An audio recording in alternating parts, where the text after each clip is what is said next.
Hello and welcome to the channel, or welcome back. In today's video we're doing another list with me body doubling video. I am listing things I pulled out of my own closet or that I got from the bins. This is both. So this shirt I had previously got from the bins and I was going to wear it myself, and I put it on and I just didn't like it. I know that happens all the time. You can't really try on at the bins, and honestly you probably don't want to try on at the bins. I have seen people wearing shoes, like putting the shoes from the bins on. I wouldn't do that. I wouldn't try the clothes on. Maybe a coat, but definitely not a hat or clothes or anything until I got a chance to clean it. It just kind of gives me an ick there. No judge to you though if you do that. I tried it on. I am very particular with sleeve length, and I did not like where the sleeves hit me. Fit me otherwise, just didn't like where the sleeves hit me. I have slightly longer arms. Not hugely disproportionately, but I have slightly longer arms. So I want it to either cuff all the way down to my hand or go to right below my elbow. This hit some weird spot in the middle, so I was constantly pushing it to my elbow. It was driving me nuts. I was very distracted while I was at work, so I'm going to sell it on eBay. Is it a big money maker? No. Mainly because I bought it for myself, but if I have a chance to sell something, then I'm going to sell it, because the more items you have in your store, the better your store tends to do. Now, don't have like trash items in your store or 99-cent items and stuff, but I found out if I keep it over 100 or keep it over 500, I do decent, and 700 is even better. So I'm trying to keep it over 700, but if it falls below 700, that means I'm selling a lot, and I'm super happy about that. So I'm not going to complain too much. And in the month of February, when I said I wasn't going to be sourcing, is going to be my biggest sourcing month. I did an estate sale last week. I'm doing an online estate sale right now as we talk, and I will be going to the bins in 2 weeks. So I'm going to be sourcing a lot in February where I hadn't planned on it, and I'm going to be bringing a lot of items into my house. Again, hadn't planned on it. So there's that. Whoops. But because I bought this for myself, I was okay with selling it, even though it's a lower priced item. This is, honestly, if I'm looking at eBay, those sales I've had recently, the activity I've had, lower priced items are keeping me afloat. $15 and under items are keeping me afloat. Now this is 15 and under, and I charge shipping. This is not 15 and under with free shipping. This is also very light. It will ship very easily. I can put it in a padded envelope. I don't have to put it in a box. I don't have to take time making sure it doesn't break, all of that. So I'm looking at that. I actually just sold these yesterday, and I took an offer of $10. I had them listed for 15, and again, took an offer for 10. So what I'm saying about this is my 15 and unders are really, really keeping my store active right now. Yes, I did make, a big sale that I talked about in a couple of videos ago where I sold a vintage coat for $85. That doesn't happen all the time, and I may get that once a week. The week before I sold a Carhartt coat for $80. So I'm getting maybe once a week above $50 sales. I was very lucky last weekend. I sold these. I sold a game. I sold the coat, and I sold something else. Oh, and I sold a Monster High headband for $1. I was so surprised by that. Again, thank you Shed Flips for this. I saw Candace and Lonnie had a bunch of Monster High accessories, and they were selling them for a decent price. I sold mine for like $22, and it was a headband that honestly, when we did the toy cleanup for my girls, would have gone in the garbage. I didn't even think about it, and I was like, I'm just gonna look this up for fun, and it was selling between $20 and $30. So I was like, hey, my kids aren't even going to know it's gone. And quite frankly, they just chew on their accessories. I don't know why. So I'm like, I'm going to get it now before they chew on it. And I sold it within 2 weeks. So That's something I would not have thought of, and that's something I have so much of in my house. If I actually sat down and went through the tubs of my girls' random Barbie accessories, doll accessories, I would have so much they wouldn't even know that was gone. They had no, they would have no idea that I had taken it. And this was in the tub of stuff that my middle child had sorted through to get out of her room to get rid of. So she wouldn't have known at all. And we were going through it because sometimes she will get rid of toys that are not hers. So we like to go through that and make sure everything's kosher. But it was so bizarre. I would have never thought of that. But I've been watching a lot of Shed Flips recently. They just do a lot of uploads. That and ADHD Dave, and Commonwealth Picker. So those three, but I prefer Shed Flips because they are very eclectic in what they do. They're not anywhere near me. None of them are.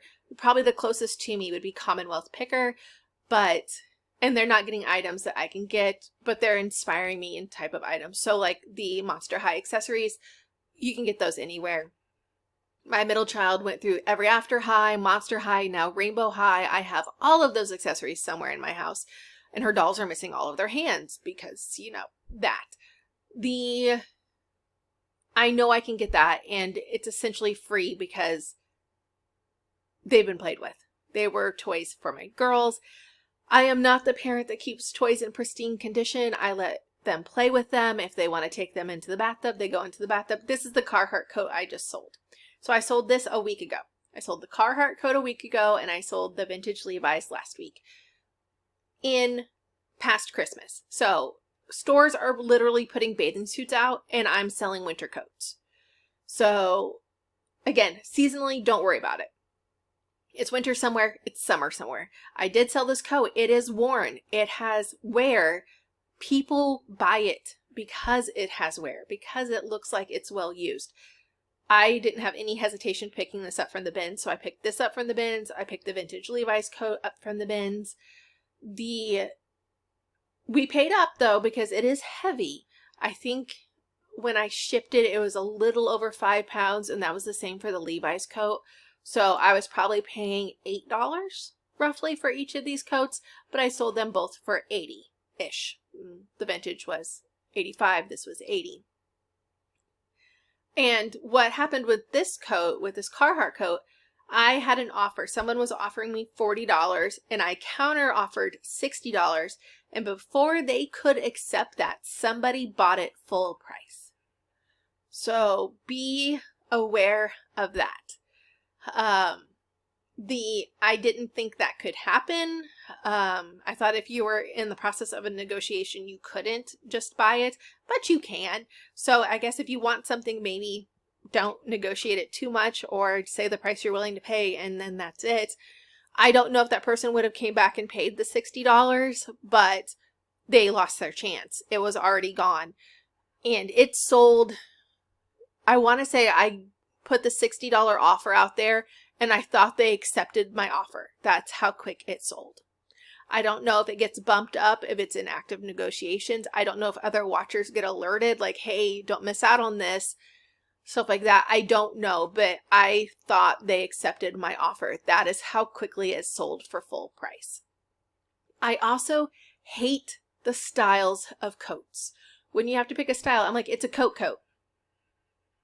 It's a heavy coat. I don't know. So I'm like, it's a basic jacket. I turned my camera off and forgot. I turned the recording off and forgot. So now I'm doing Columbia. Again, I can get my hands on Columbia. Am I going to get Patagonia? No. But I can get Columbia because Kohl's sells it. And our Farm and Fleet sells it. And our Rural King sells it. So it's readily available where I am. I can get it. I'm very particular on what I get and what I sell. I prefer their Omniwick stuff. I prefer their fishing gear. I prefer their camping or hiking pants. So fishing shirts, camping, hiking pants. I just got my son at the thrift store one of their Omniwear like sunscreen shirts you'd wear with like swim trunks, or like if you were on a canoe and you wanted to make sure your arms and stuff don't burn, and it goes really high on the neck too so you don't have a lot exposed. Love those. So much easier than slapping sunscreen all over somebody and trying to remember it. But I do like, again, the specialized. If it's specialized in hiking, if it's specialized in fishing, I like to pick that up. Especially the fishing ones that are vented. So they have venting in the back. They tend to sell pretty well. Just Columbia dress shirts, just Columbia button up t-shirts, button up long sleeve shirts, they're not selling. They're sitting. I'm actually just donated probably 6 of them because they're just sitting. Nobody is buying them. So when I go to the bins in a couple weeks, I'm not going to be buying those. But if I find fishing shirts, fishing, like sun shirts, fishing shirts, if I find their cargo hiking pants, not just their normal cargo khakis, but their thinner hiking pants or their zip away hiking pants, I will buy those. Zip away pants are also fairly sought after, especially in the backpacking community or the camp light community. So you have both shorts and pants. So I will pick those up. I'm going to stop picking their fleeces up because they're just sitting for too long. And they're heavy, but they are just sitting way too long. Now, if the fleece was, 10 cents, I might pick it up, but I'm not going to pay per pound for it at the bins. And our local thrift stores want around $15 to $20 for them. And I'm not going to pay that because I'm not going to get it back. I'll be lucky to sell them for $15. So I'm not going to do that. This is when I started putting please refer to photos for condition and measurements at the top, after I realized people are not going to read the whole bull hockey paragraph that AI posts because it reads like AI posted it. So if there was any information I really wanted them to read, I was going to put it at the top before the AI. But I'm also appeasing the eBay gods by using AI and having my description fuller. That being said, I got very frustrated because, like I said earlier, I was buying something on eBay and I got incredibly frustrated because the description was empty. And I needed to know if it was a specific number. So I'm selling cafeteria trays, melamine vintage cafeteria trays. There are 4 different numbers that this company made, and I needed to see what number this listing was because it was a sold item. It did not list the number and it did not take a photo of the number on the tray. So I needed a very specific number. I wanted to know if it was my number that sold for that price or another number. I had no idea what the number was. And if I was a buyer that collects these vintage trays, that knows that they have a specific number, and this person did not put the specific number in there, I would not buy it.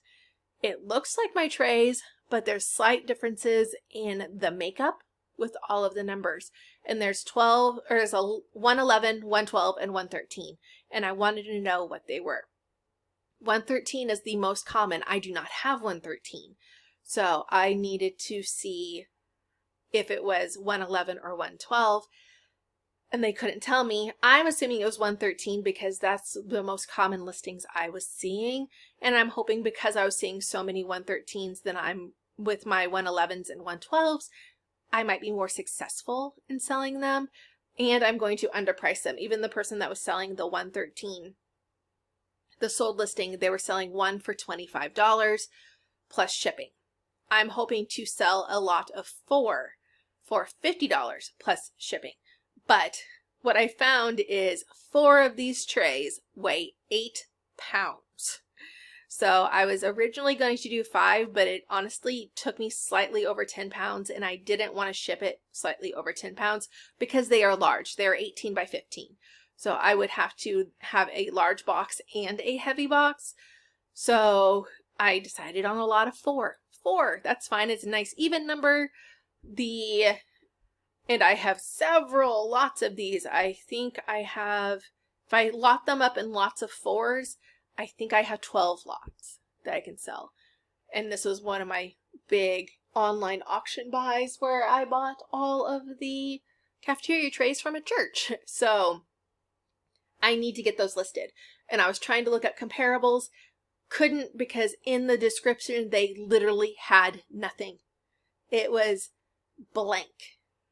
And I don't know how they listed it blank. I don't know if there was like a period or if they put something in white so you couldn't read it, but there was nothing in the description, and it was something I really needed the description of. So I know if it's something that is variable, if it's something that there's multiples of, I'm going to very clearly take a picture of that, and I'm going to list that in my description. So when I list these trays, I'm going to list them as either 111s or 112s in the description. And I'll list it in the title, but in the description too, I'll be like, please refer to photographs. These are a lot of 112 melamine cafeteria trays or 111 melamine cafeteria trays. So the buyer knows, because again, these are collectible items and these are very specific. It'd be like buying a Funko Pop and they don't show you the picture of the front and they don't talk about what it is or what number it is. And I find that incredibly frustrating. So